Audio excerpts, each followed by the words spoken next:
Hi welcome to my channel నేను వినాని. పాపం ఇప్పుడు బార్బిల్ భయ్య పరిస్థితి చాలా దారుణంగా తయారైంది భయ్య.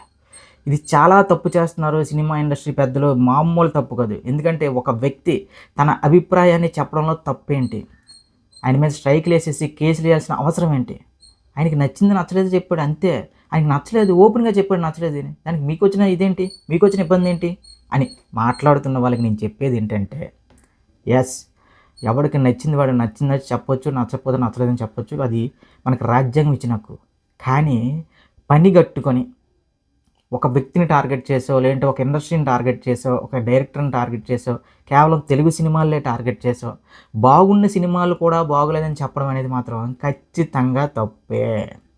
పాపం అతని పరిస్థితి చూస్తుంటే ఎలా ఏడుస్తున్నాడు భయ్య.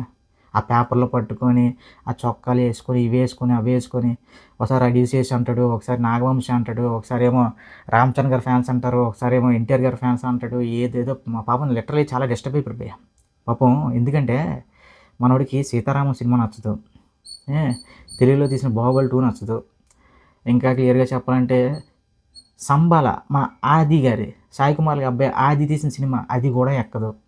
కానీ తమిళలో, మలయాళంలో, ఇంకా క్రిస్టోఫర్ నోలాన్ గారు తీసిన సినిమాలన్నీ కూడా మామూలుగా ఎక్కదు. మనోడే ఒక వీడియో చేశాడు భయ్య.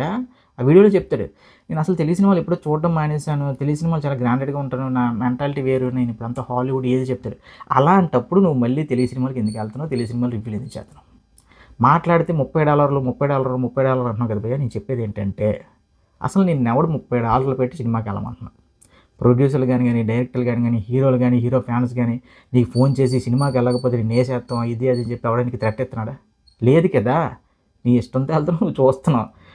ఎస్, నచ్చితే నచ్చిందని చెప్తావు, నచ్చకపోతే నచ్చలేదని చెప్తావు. కానీ బాగుండి నచ్చినా సరే కావాలని రివ్యూలు ఇస్తుంటావు చూసా నెగిటివ్గా. దానివల్ల నీకు ఈ ప్రాబ్లమ్స్. మాట్లాడితే స్ట్రైక్ వేస్తారు, కేసు వేస్తారు. ఇప్పుడు ఆడి ప్రోడక్ట్ ఆడిది, ఆ ప్రోడక్ట్ బాగున్నా సరే బాగలేదని చెప్తే ఎవడైనా వేస్తాడు.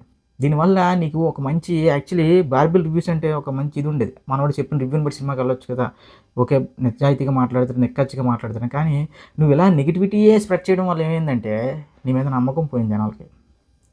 దీనికి నిదర్శనం పెద్ది సినిమాయే. పెద్ది అనే సినిమాలో ఎక్కడైనా సరే అంటే ఇప్పుడు ఇండియా ఒకటే మాట్లాడుకుంటుంది. ఏం మాట్లాడుకుంటుంది? రామ్ చరణ్ గారి పెర్ఫార్మెన్స్ గురించి మాట్లాడుతున్నారు.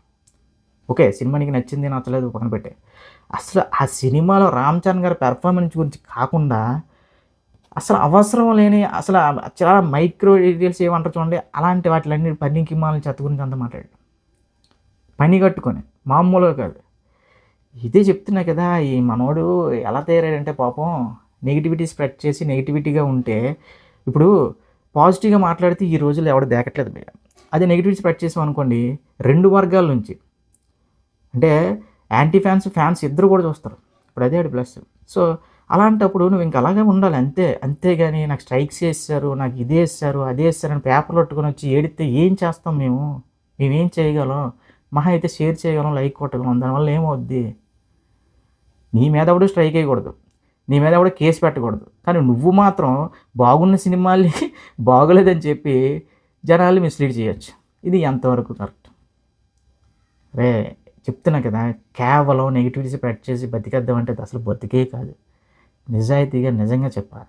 బాగుంటే బాగుందని చెప్పు, లేదంటే లేదని చెప్పు. అంతేగాని హీరోని గోల్డ్ రంగు వేసుకుందేటి ఏంటది అసలు? నాకు ఇప్పటికీ బాబోయ్ వీడి ఇచ్చిన బెస్ట్ రివ్యూలో సంబాల రివ్యూ ఉంటుంది చూడండి, ఇప్పటికీ చెప్తా, మామూలు రివ్యూ కాదు అది. నాకైతే ఏంట్రా అసలు హీరోని అదే నేర్ పాలిష్ గురించి మాట్లాడుతున్నాడు, సినిమా చూసారా లేదంటే ఏం చేశారనే ఫీలింగ్ వచ్చింది. ఏందికిరా ఈ జన్మ నాకు అర్థం కాదు. నెగిటివిటీ స్ప్రెడ్ చేసుకొని నెగిటివ్గా మాట్లాడుకొని భయ్యా ఒకటే చెప్తున్నా, ఇంకా క్లియర్గా చెప్పాలంటే ముందు నాగవంశీ గారిని అనాలి. ఇలాంటి రోడ్తో వీడియో కాల్స్, వీడియో షేరింగ్ చేయడాలు, వీడియో యూట్యూబ్లో అప్లోడ్ చేయించడాలు, మరి అతనికి మరి ఇతనికి అలా అంటే మోజు నాకు అర్థం కాదు. అక్కడి నుంచి మనోడు కొద్దిగా ఫేమస్ అయ్యాడు నాగవంశీ గారి దేవాలి బాయ్.